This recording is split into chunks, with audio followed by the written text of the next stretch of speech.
பின்னும் அவர் சொன்னது, ஒரு மனுஷனுக்கு 2 குமாரர் இருந்தார்கள். அவர்களில் இளையவன் தகப்பனை நோக்கி, தகப்பனே, ஆஸ்தியில் எனக்கு வரும் பங்கை எனக்கு தர வேண்டும் என்றான்.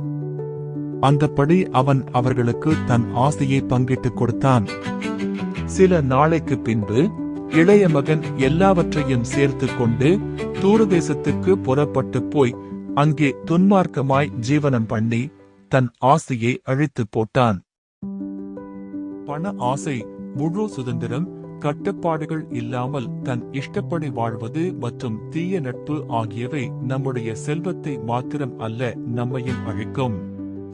இந்த வீடியோ உங்களுக்கு பிடித்திருந்தால் லைக் பண்ணுங்க, ஷேர் பண்ணுங்க, முக்கியமாக சப்ஸ்கிரைப் பண்ணுங்க.